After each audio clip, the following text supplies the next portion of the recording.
자, 이제 101쪽이죠. 2번의 부동산 관리입니다. 이제 부동산 관리의 의의를 보시면은 부동산이 최유효 이용, 가장 바람직한 이용이 될 수 있도록 부동산을 취득, 유지, 보존, 개량, 운용하는 일체의 행위다라고 나와 있지 않습니까? 근데 이 여러 가지 단어 속에 처분이란 말이 있나요? 없지요. 왜냐? 상시적으로 관리라는 것은 내 거일 때 관리입니다. 처분한 것은 남한테 팔아먹은 거 아닙니까? 그럼 남의 거를 내가 왜 관리합니까? 그렇죠? 그래서 관리라는 그 의미 속에는 처분의 의미는 없다라고 하는 것을 아울러 기억할 필요가 있겠죠. 그래서 과거 기출문제에서 어떻게 나왔냐면 관리는 처분에 대응하는 개념이다. 그 대응한다는 말은 관리 영역 속에 포함이 안 된다는 의미가 됩니다. 아시겠죠?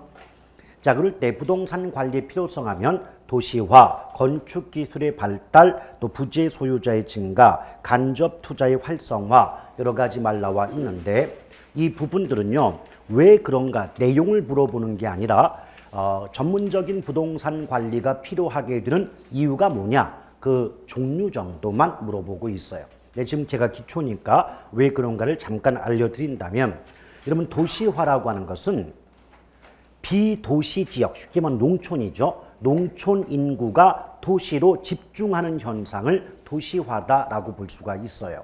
그러면 좁은 도시 지역에 많은 인구가 몰려들게 되면 각종 시설이 부족해질 수밖에 없지 않냔 말이죠. 그러니까 단독주택만으로는 증가하는 인구를 감당할 수가 없으므로 수백, 수천 세대가 한꺼번에 거주할 수 있는 아파트를 비롯한 공동주택이 나올 수밖에 없는 거예요. 그럼 상식적으로도 단독주택 관리보다는 공동주택 관리가 복잡할 것이고 보다 전문성을 요구할 수밖에 없지 않느냐 이런 의미가 돼요. 두 번째, 건축기술이 발달하면 생각해 보십시오. 저층 소형 건물보다 대형 고층 건물이 설비가 복잡하죠.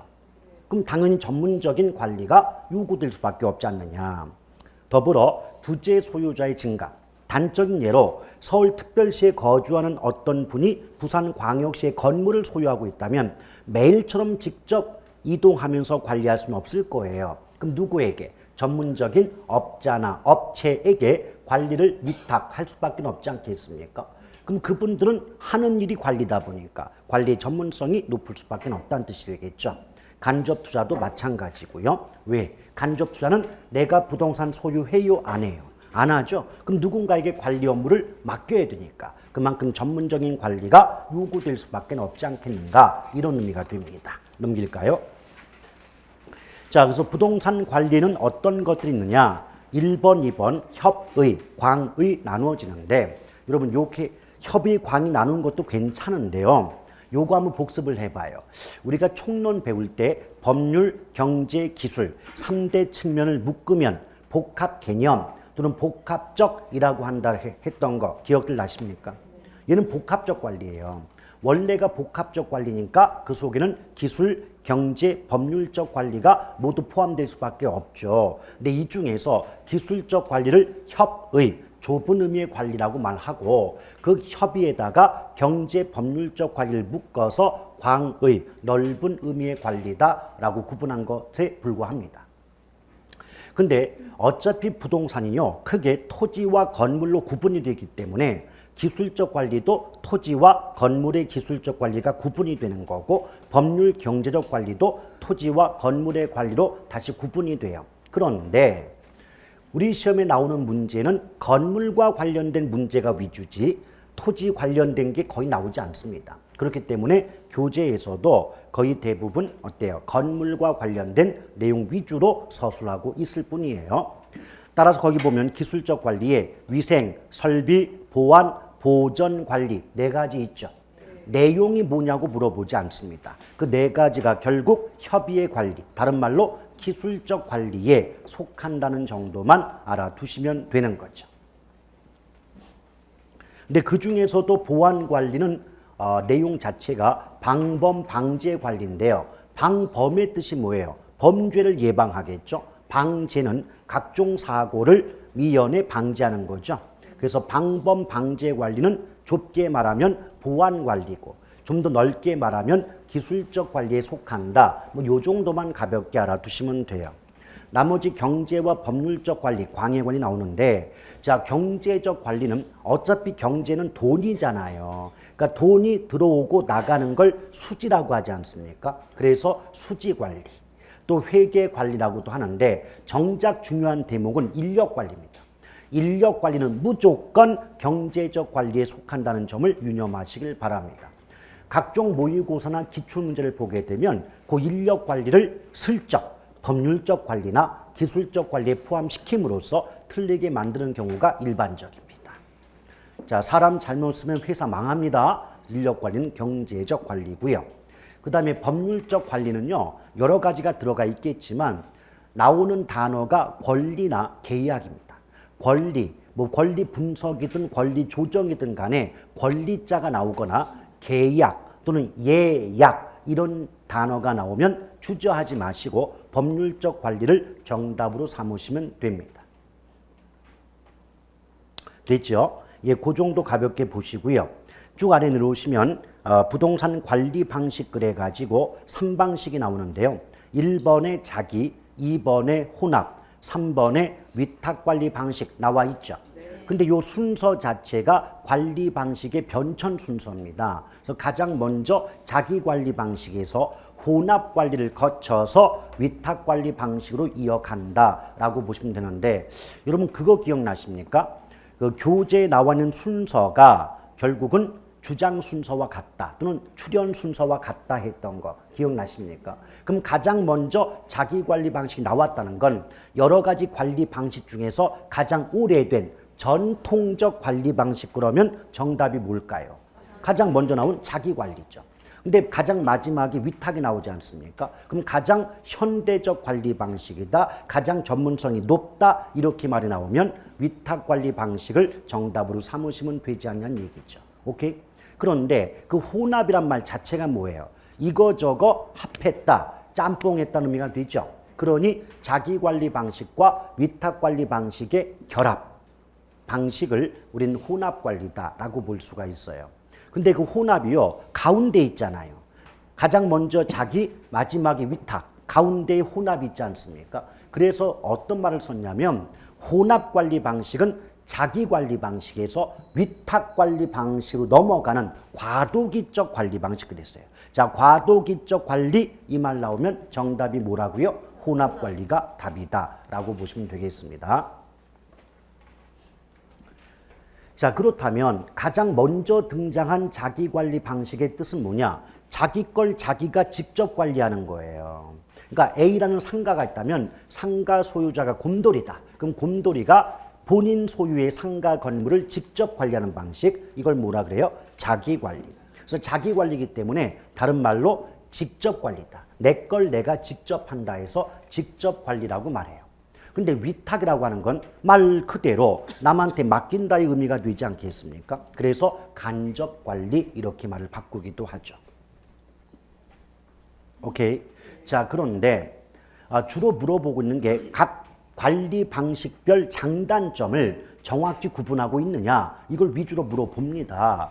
그런데 혼합 관리 방식은요, 자기와 위탁의 짬뽕이기 때문에 잘못 물어봤다가는 답이 없을 수도 있거든요. 그래서 혼합 관리 방식은 거의 물어보지 않습니다. 나중에 한 가지 물어보는 거 알려드릴 거고, 일단 기본은 자기와 위탁 관리 방식의 장단점 위주로 학습을 하실 필요가 있어요. 근데 공부하실 때 어떻게 하시면 되냐면, 자기 관리는 내 걸 내가 관리하잖아요. 그럼 내 걸 내가 관리할 때 좋은 점과 안 좋은 점은 뭐가 있을까? 또 위탁 관리는 전문적인 업자에게 맡기는 거죠. 그럼 전문 업자에게 맡길 때 좋은 점과 안 좋은 점은 무엇이 있을까? 이걸 생각하시면서 열거된 내용을 읽어보시면 지극히 당연한 말들의 연속이에요. 자, 오늘 기초니까 몇 가지만 뽑아서 말씀드리죠. 자, 자기 관리 방식은 내 걸 내가 직접 관리하는 거 맞죠? 그럼 그 내 거잖아요. 그럼 남한테 맡길 때보다 내가 직접 관리할 때 그 부동산 자체를 아끼는 마음은 가장 크다라고 말할 수 있지 않겠습니까? 그래서 어떤 말이 나오냐면 부동산 설비에 대한 애호정신, 아낀다는 거죠. 부동산 설비에 대한 애호정신이 가장 강력한, 강한 관리 방식, 그러면 자기 관리다라고 볼 수가 있을 거고요. 오케이? 그리고 자, 제가 상가 갖고 있어요. 그럼 상가 내에 점포가 있지 않겠습니까? 그럼 점포를 사서 들어온 분이든 뭐 월세를 내는 분이든 입주자들 아닙니까? 근데 복도를 지나가고 있는데 입주자들이 사장님 변기가 고장 났어요. 어디가 뭐 물이 새요. 벽에 금이 갔어요. 소음이 너무 커요. 이런 불만 또는 불편 사항을 얘기한다면 내 거니까 알았습니다. 네, 곧바로 고쳐드릴게요. 할 수 있잖아요. 이걸 뭐라고 하냐면 신속한 의사결정이 가능하다. 왜? 내 거니까 나만 결정하면 그 모든 불만 사항들이 처리될 수 있는 거 아니겠습니까? 또 그 말을 이렇게도 말하죠. 입주자들에게 최대한의 친절과 서비스를 제공할 수 있다. 맞습니까? 그러니까 말이 예쁘게 포장됐을 뿐이지 별거 아니거든요. 오케이? 그런데 또 하나 장점 뭐냐? 곰돌이가요. 관리를 하다 보니까 자기 상가 건물이 보완을 안 해주면 붕괴될 위험이 있더라. 이걸 알았다는 거예요. 근데 그거 자기 거잖아요. 그럼 남들한테 야, 우리 건물 무너진다? 이런 말 할 사람이 누가 있겠냐는 얘기죠. 그래서 어떤 말 나오냐면 자기 관리 방식은 보안 관리에 가장 적합하다. 또는 비밀 유지에 가장 적합하다. 이렇게 말이 나오게 되는 거죠. 맞습니까? 그런데 그 자기 관리의 단점을 생각해 본다면 내 거거든요. 내 거니까 매일 처음에 청소하고 관리 열심히 하다가 어느 순간 오늘 하루쯤 뭐 건너뛰지 뭐 누가 뭐라고 할 거야 내 건데 뭐 이럴 때가 있잖아요. 요걸 타성에 젖었다라고 해서 매너리즘화 현상이 초래될 수 있다. 이렇게 말할 수가 있다는 거죠. 그리고 상식적으로도요. 보통의 부동산 소유자 분들은 관리의 전문가들이 아니잖아요. 그럼 전문적인 관리가 이루어지지 못하니까 뭐 비효율적 관리가 이루어진다든지 또는 불필요한 관리 비용의 지출 낭비가 초래될 수 있다든지 이런 게 단점 아니겠냐는 얘기입니다. 맞습니까? 예. 그래서 그 단점을 극복하고자 전문적인 업자에게 맡긴 방식이 뭐예요? 위탁이에요. 그럼 전문성이 높으니까 효율적 관리가 이루어진다. 또는 불필요한 뭐 관리 비용의 지출 낭비가 억제될 수 있다. 뭐 매너리즘화 현상, 즉 타성 현상을 방지할 수 있다. 뭐 이런 게 장점이겠죠. 근데 단점이 뭐냐? 아무리 열심히 하더라도 그 자기 건 아니거든요. 그러니까 한치 걸러 두치란 말도 있지 않습니까? 그럼 어떻게 돼요? 자기 걸 직접 관리할 때보다는 보안 관리에 적합할까요? 취약할까요? 취약하죠. 그리고 또 전문가가 비전문가를 속이는 건 일도 아니거든요. 단적인 예로 제가 무슨 계산 문제를 막 풀다가 이게 사실 잘못됐어. 잘못됐지만은 계산의 밝은 몇 분을 제외하고는 그거 잘못됐지만 이거 맞아요 라고 우기면 그런가 보다 하고 넘어갈 수밖에 없지 않습니까? 똑같아요. 그래서 전문가인 관리업자가 비전문가인 부동산 소유자를 속여서 오히려 필요도 없는 비용의 낭비를 초래할 수도 있지 않냐는 얘기입니다. 오케이? 이런 것들이 바로 위탁관리 방식의 단점 아니겠느냐. 이걸 조금만 생각해 보시면 굳이 일부러 외우지 않으셔도 충분히 문제를 맞출 수 있는 정도의 상식은 다 갖고 계시지 않습니까? 되죠? 그 다음에 그 아래에 보면 뭐 유지활동에서 일상, 예방, 대응적 유지활동 나오는데 유지활동도 뭐 자주 나오는 건 아니고요. 이렇게 보시면 돼요. 그 자체를 직접 물어본다기보다는 전반적인 관리를 물어볼 때 어떤 보기 속의 문장으로 등장하는 경우는 꽤 있습니다. 그런데 일상이란 말은 말 그대로 매일처럼 이루어지는 활동이니까 건물의 청소라든지 뭐 쓰레기 버리기 뭐 관리 같은 거 이런 것들이 일상이니까 큰 중요성이 없어요. 항상 물어보는 건 대응과 예방 갖고 물어보거든요. 그런데 한마디로 말씀드린다면 대응이란 말은 하자, 문제가 발생한 이후에 그 문제를 제거하는 활동이 대응이에요. 그러니까 옛말로 따지면 소 잃고 외양간을 고치는 게 대응이죠. 근데 예방이란 말은 말 그대로 그런 문제를 사전에 방지하는 거 아니겠습니까? 그러니까 소 잃기 전에 외양간을 고치는 게 예방이다. 그럼 다른 말로 하면 결국 대응은 이미 문제가 발생한 후겠죠. 그래서 사후적 유지 활동 그러고 예방은 문제가 발생하기 이전에 막아버리기 때문에 사전적 유지 활동 그래요. 그럼 여러분들이 생각하실 때는요, 사전적 유지와 사후적 유지 활동 중에 어떤 게 더 중요하다고 생각이 되십니까? 그렇죠. 그걸 꼭 사후, 전, 후, 꼭 후를 바꿔가지고 틀리게 만드는 게 일반적이라는 거 알아두시면 되겠고요. 자, 그러면서 임대료 결정 방법에 보면 어차피 조라는 말은 총과 같은 말이니까 조임대차, 총임대차, 순임대차, 비율임대차란 말 나와 있지 않습니까? 이것도 내용 물어보는 경우 극히 드물어요. 조임대차가 뭐니? 순임대차가 뭐야? 이런 거 물어보는 경우 거의 없어요. 어떻게 물어보냐면 어떤 용도의 부동산에는 무슨 방법을 적용하니? 이렇게밖에 안 물어봐요. 거기 조임대차 또는 총임대차는 주로 주거용 부동산에 적용이 되고요. 순임대차는 공업용 부동산에 적용이 되고 비율임대차는 매장용 부동산에 적용이 된다라고 보시면 돼요.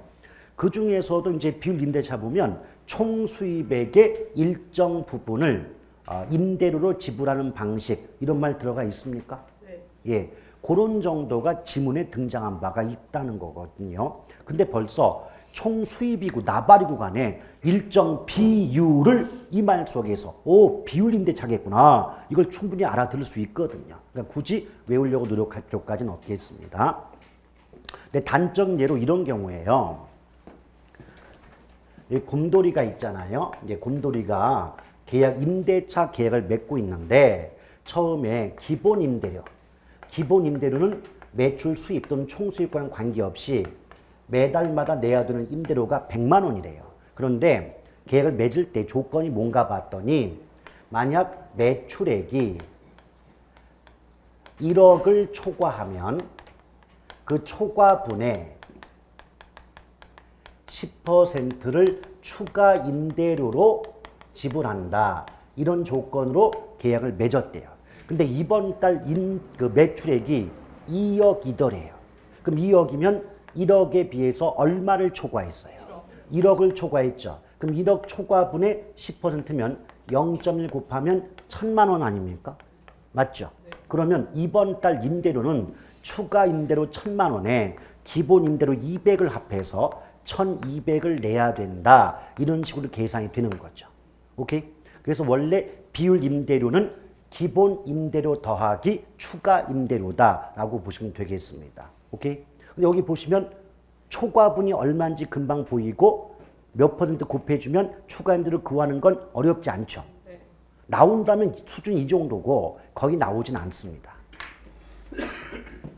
자, 그 다음 건물의 생애주기 나왔는데요. 여러분 이렇게 보세요.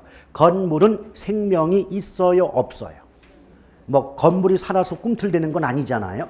근데 생애라는 말은 수명과 같은 말이죠. 일평생 이런 뜻 아닙니까? 무슨 말이냐면 분명히 생명이 없는 무생명체인 건물의 어떤 시간의 흐름에 따른 변화 모습을 살아있는 생명체에 비유해서 주장했기 때문에 생애나 수명자를 붙이거든요. 이처럼 무생명체를 생명체에 비유해서 어떤 이론을 주장 전개할 때 우리는 생태라는 말을 씁니다. 따라서 건물의 생애주기 현상은 생태적 이론이다라고 볼 수가 있을 거예요. 일단 첫 번째 알아둘 것은 순서입니다. 이 부분은 그렇게 자주 나오는 부분은 아니지만 잊을만 해서 이제 안 나오게 싶을 때 한 번 나와요. 일단 순서 보시면 앞 글자 따보세요. 전개발의 전, 신축의 신, 안정의 안, 그리고 노후의 노, 완전 폐물의 폐. 그럼 글자 따서 연결시키면 전신 안노폐죠. 그렇죠? 이거 어떻게 기억하면 돼요? 자, 찜질방 가서 전신 안마를 받고 노폐물을 제거합니다. 아시겠죠? 전신 안마를 받고 노폐물을 제거한다. 전신 안노폐. 자, 제가 이런 암기법 싫어하지만 왜 합니까? 종류는 암기법이 효과가 높아요. 그리고 얘네들은 거의 순서 물어보는 경우가 많기 때문에 전신 안노폐 기억하는 게 좋습니다. 그리고 내용을 기억할 부분은 세 단계인데요. 신축, 안정, 노후 요 세 단계 내용만 아시면 돼요. 여러분 신축이 뭐예요? 이제 건물 막 지은 거죠. 그럼 관리가 필요 없을 정도로 깨끗하고 예쁠 거 아니에요. 그럼 그 말을 그 깨끗하고 예쁘다 이 말을 개론으로 따지면 물리 기능적 유용성이 최고인 단계 이렇게 말을 바꿔요. 물리적 기능적 유용성이 최고인 단계를 신축 단계라고 보죠. 근데 상식적으로도요. 아무리 깨끗한 건물이 막 지어졌다 할지라도 사람들이 막 몰려와가지고 뭐 임대가 다 되는 건 아니지 않습니까? 그럼 어느 정도 시간이 흘러서 그 건물 참 시설도 좋고 관리도 잘 되고 사람들도 좋다더라 이런 소문이 퍼져야만 사람들이 몰려올 것 아닙니까? 오케이? 그래서 안정 단계는 돼야만 수입이 많을 것이다. 이런 점에서 경제적 유용성이 최고인 단계를 안정 단계, 다른 말로 중년 단계라고 해요. 아니 사람도 마찬가지 아니에요?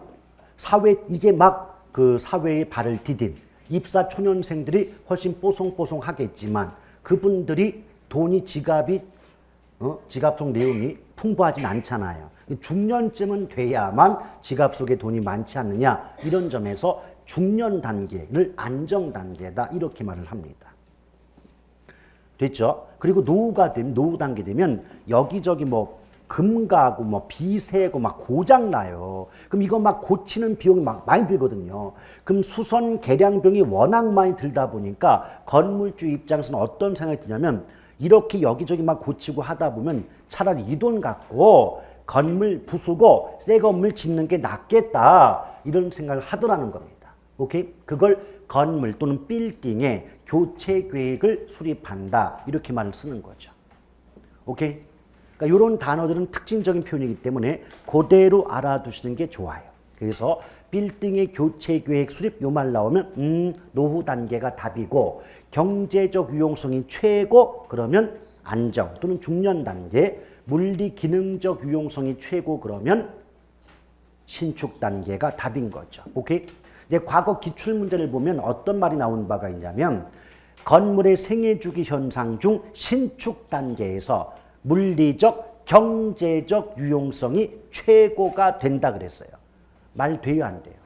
물리적 유용성이 최고인 건 맞죠? 근데 경제적 유용성이 최고는 신축이 아니라 안정 또는 중년 단계일 수밖에 없지 않겠습니까? 그러니까 나온다면 문장 수준이 그 정도밖에 안 돼요. 그러니까 특징적인 표현만 알아두시면 됩니다.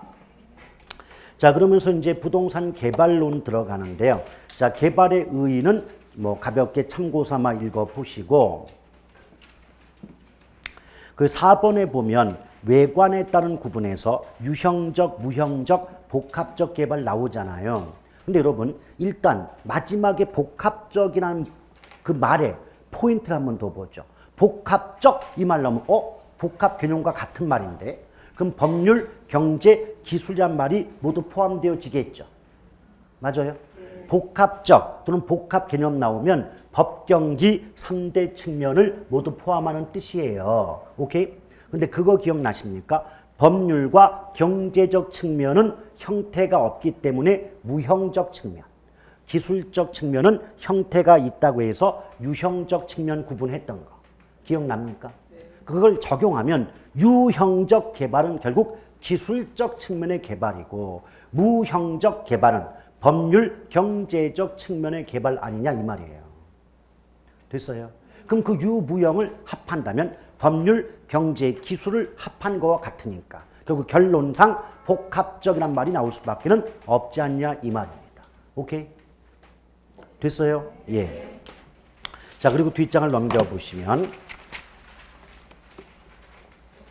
자, 부동산 개발의 주체에서 1섹터, 2섹터, 제3섹터 나오는데 이거 사실 따로 볼 거 없잖아요. 기억나십니까? 우리 가장 첫 번째 시간 때 부동산 활동을 배울 때 부동산 활동의 주체에 공적 주체, 사적 주체, 제3섹터가 있다.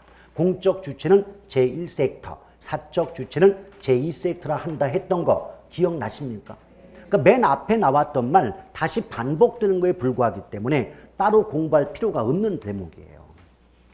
자, 부동산 개발에 분류하면 신개발과 재개발 나오는데 출제 빈도에 따르면 신개발은 거의 안 봐도 무방합니다. 재개발 위주로 시험이 나오니까. 근데 거기 보면 이번에 재개발 해가지고 보전, 수복, 개량, 철거 재개발 나와 있죠. 나옵니까? 예. 이런 것들도 사실은 거의 단순 암기사항이에요. 어떤 말 나오면 뭐가 답이다. 이게 되는 데가 여기예요. 거기 보시면 그 보전할 때 노후 불량화의 진행을 방지한다는 말 나오죠. 노후 불량화의 진행 방지, 이 말 절대 안 빠집니다. 이 말 나오면 보전이 답이에요. 그리고 노후 불량화의 요인만을 제거, 이 말 나오면 수복. 그리고 새로운 시설의 첨가, 질적 수준의 재고, 이런 식의 표현 나오면 개량입니다.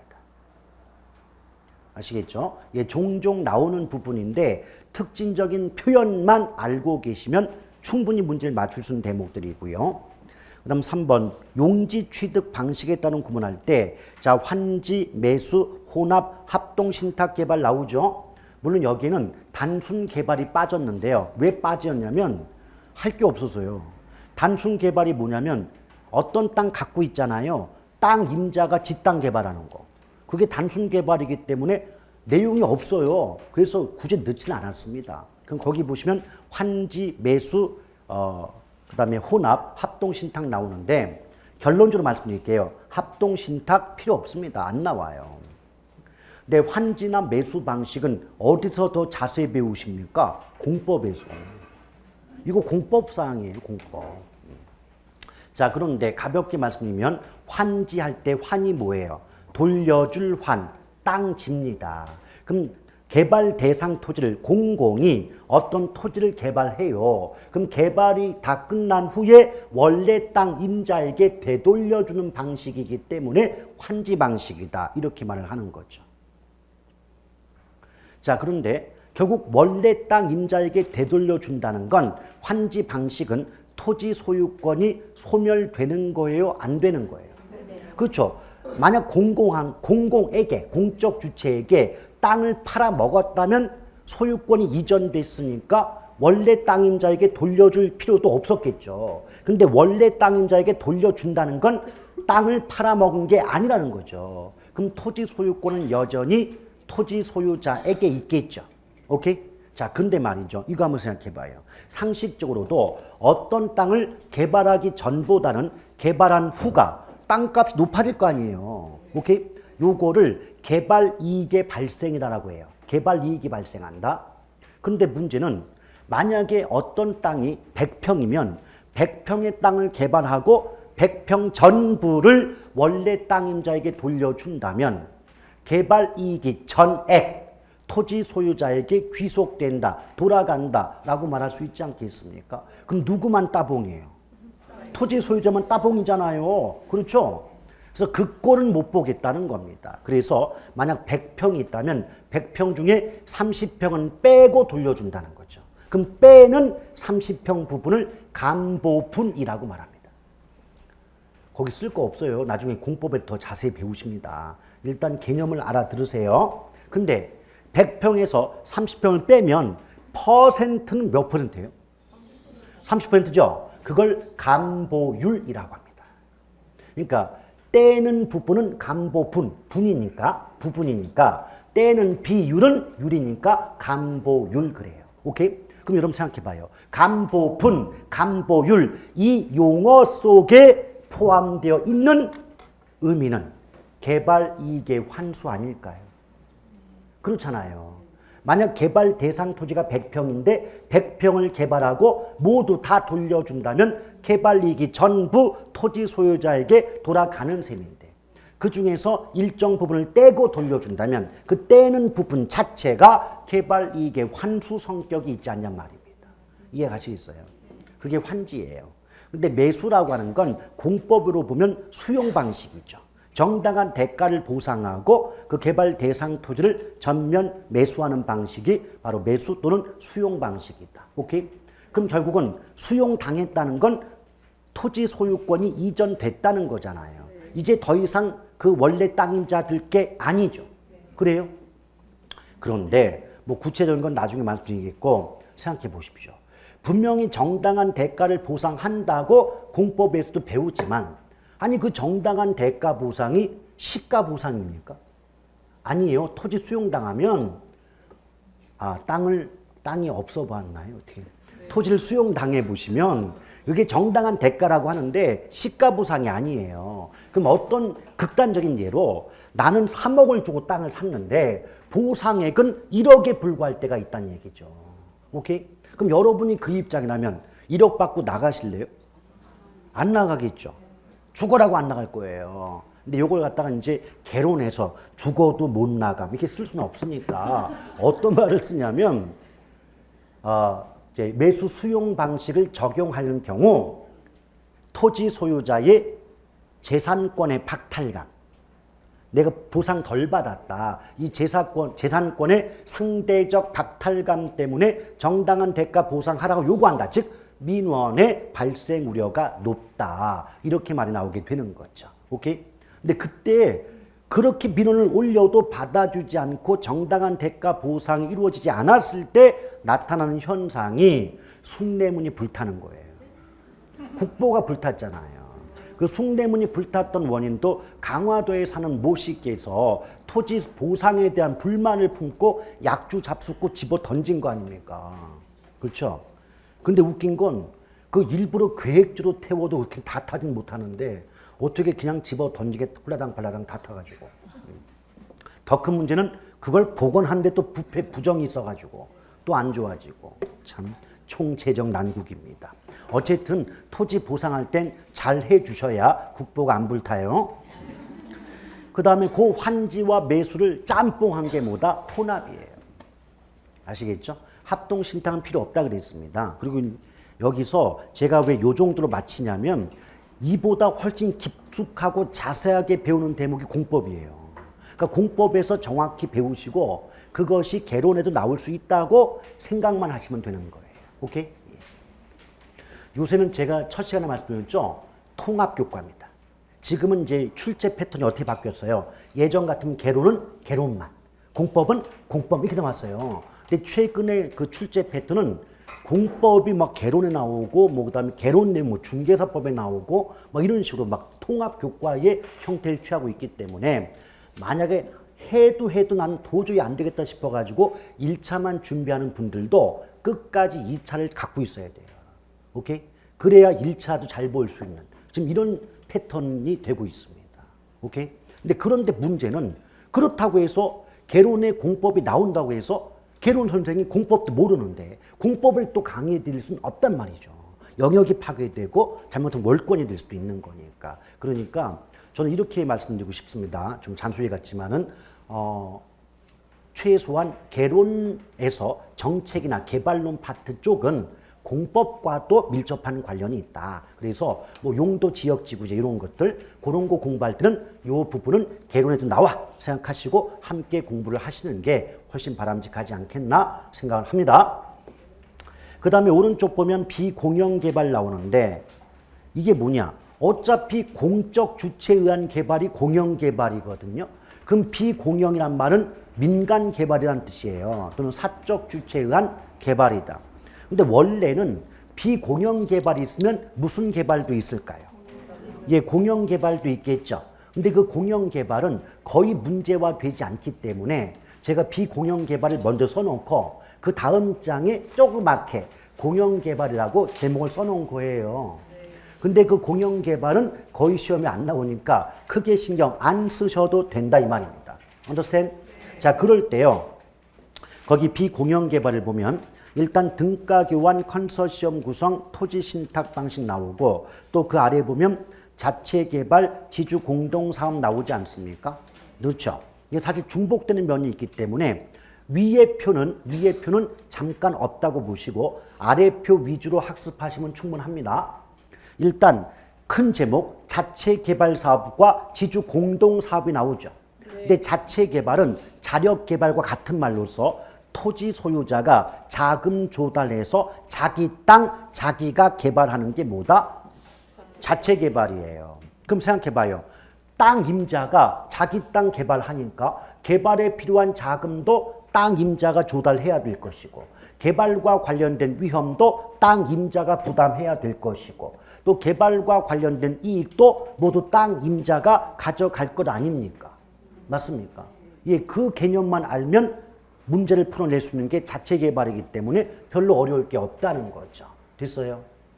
그럼 이제 그 아래 보면 지주 공동사업 그랬는데 아니 벌써 공동자가 들어가면 혼자서 함께의 뜻이거든요. 따라서 토지 소유자와 개발업자가 함께 손잡고 개발하는 형태를 지주 공동사업이다 그래요.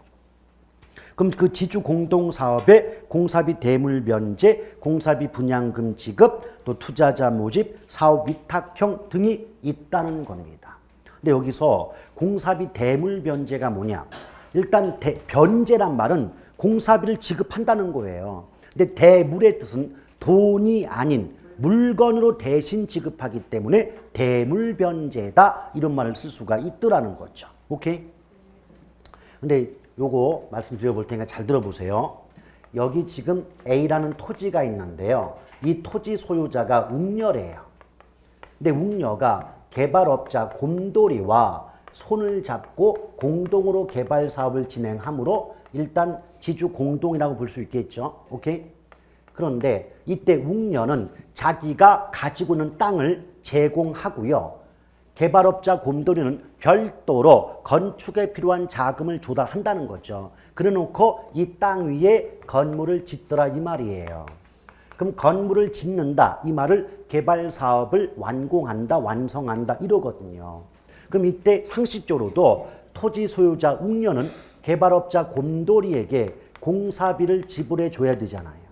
근데 공사비를 돈이 아닌 완성된 건물의 일부로 지불하므로 대물변제다라고 말하고 있다는 겁니다. 여기까지 이해 가십니까? 예. 그런데 이때 이걸 건물을 나눠야 될 거 아니에요. 이 건물을 나눌 때 적용되는 방식이 등가교환입니다.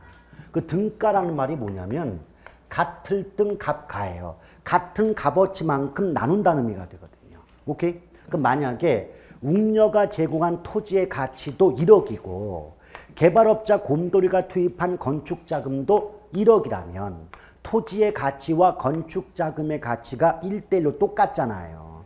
그럴 때 4층 건물이라면 2계층씩 쪼갠다는 거죠. 그럼 1, 2층은 예컨대 토지 소유자 웅녀가 갖고 3, 4층은 개발업자 곰돌이가 나누어 갖게끔 된다는 겁니다. 이해 가시겠어요? 그럼 보세요. 자, 개발업자 곰돌이 입장에서는 공사비를 돈으로 받는 게 아니라 완성된 건물의 일부로 받으니까 대물변제가 되고 그 건물을 나눌 때 적용되는 건 토지의 가치와 건축자금의 비율을 1대1로 동등한 값어치만큼 나누기 때문에 등가 교환 방식이다 라고 말하고 있는 거죠. 오케이? 됐습니까? 근데 이렇게 되면요. 웅녀 입장에서 토지 소유자 웅녀 입장에선 별도의 건축자금 조달 없이도 완성된 건물의 일부를 가질 수 있죠. 오케이? 또 개발업자 곰돌이 입장에서도 별도의 토지 매입비에 대한 부담 없이도 완성된 건물의 일부를 소유할 수 있지 않나요? 그럼 둘 다 윈윈이죠. 이게 지주 공동이에요. 그럼 이걸 가지고 기출문제 지문은 이렇게 나옵니다. 한번 들어보시죠. 공사비 대물변제 방식으로 개발 사업을 수행하는 경우 토지 소유자와 개발업자는 완성된 건물의 일부 및 토지를 구분하여 소유할 수 있다. 구분 소유. 여러분, 건물의 일부를 갖는다는 건 건물이 세워진 토지 일부도 함께 나누어 갖는 거죠. 맞아요? 예. 아니, 건물만 가지면 땅 어쩌라고 이거. 말이 안 되잖아요. 그렇죠? 됐습니까? 그래서 뭐 구분 소유한다, 뭐 또는 지분을 공유한다 이런 말을 쓸 수가 있다는 겁니다. Understand? 예. 근데 공사비 분양금 지급 방식 나오잖아요. 요거 앞뒤를 바꿔서 분양금 공사비 지급 방식 해도 괜찮은데 제목 그대로예요. 자, 아파트를 지었어요. 완공했어요. 그럼 공사비 받아야 되잖아요. 그럼 이제 상대방이 뭐라고 하냐면 잠깐 기다려. 이 아파트 내가 분양해가지고 받은 분양대금으로 공사비 줄게. 분양대금으로 공사비 줄게 분양금 공사비 지급 방식. 오케이? 그래서 안 나와요. 너무 간단해서. 됐어요? 예, 공사비 대물 변제는 꽤 나오는데 공사비 분양금 지급 방식은 제목 그대로기 때문에 안 나와요. 나오면 따봉이죠. 너무 쉬우니까. 그러면서 자, 투자자 모집형 날려버리세요. 괜찮아요. 그리고 사업 위탁형 나오는데 이게요. 그 위탁이 있잖아요. 그리고 잠깐 위로 올라가 보세요. 제가 표가 두 개 있잖아요. 위에 표에서 마지막에 보면 토지 신탁형 나오잖아요. 자, 보세요. 그러면 아래쪽 표에서 가장 마지막이 사업 위탁 방식이고 위쪽 표에서 마지막이 토지 신탁 방식이잖아요. 그럼 공통적인 글자가 뭐예요? 탁. 신탁 그러면 큰일 나요. 탁자 돌림이죠. 제가 왜 이걸 비교하냐면 위탁이든 수탁이든 신탁이든 탁자 돌림의 공통점은요. 수고했다고 대가로 수수료를 받는 거예요. 오케이? 그럼 뒤집어 말하면 탁자가 나왔는데 수수료자가 안 나오고 뭐 구분 소유한다, 지분을 공유한다 그런 말 들어가잖아요. 예컨대 그러면 읽기 중단, 무조건 틀려요. 탁자는 무조건 수수료지 다른 말 들어가면 안 돼요. 근데 사업 위탁 방식은 뭐냐면 이런 거예요. 보세요. 여기 이제 토지 소유자가 있고 그 다음에 개발업자가 있대요. 그럼 편의상 토지 소유자 곰탱이, 그 다음에 개발업자 우루사.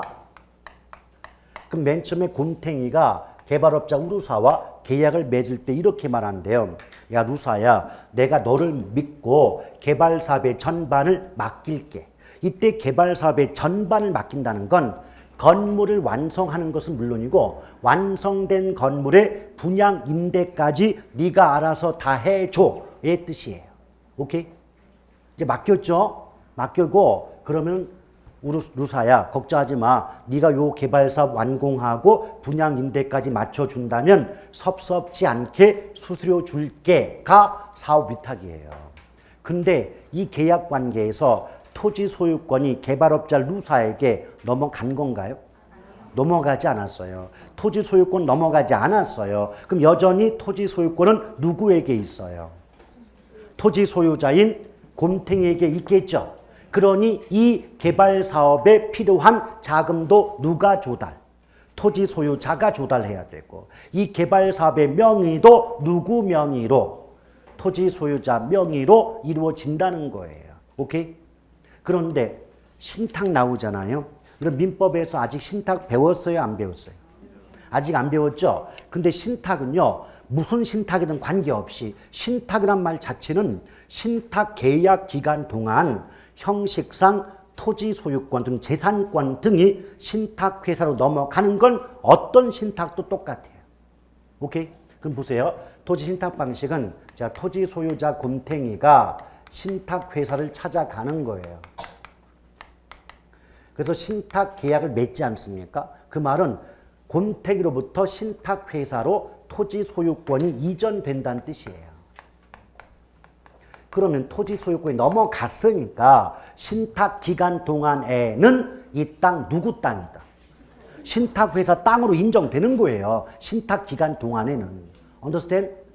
그러면 당연히 이 개발 사업 누구 명의로? 신탁회사 명의로 직거니까. 그럼 이 개발 사업에 필요한 자금도 누가? 신탁회사에 의해서 자금이 조달된다. 이게 차이점이에요. 근데 이때 또 신탁회사는 약정에 의해서 수익 증권을 발행한다는 거죠. 그래서 이 증권을 갖고 있는 사람에게 수익을 배당해 주는 구조가 신탁이에요. 물론 이 신탁 계약 기간이 끝났다. 그럼 이제 다시 원위치해야 될 거 아니에요.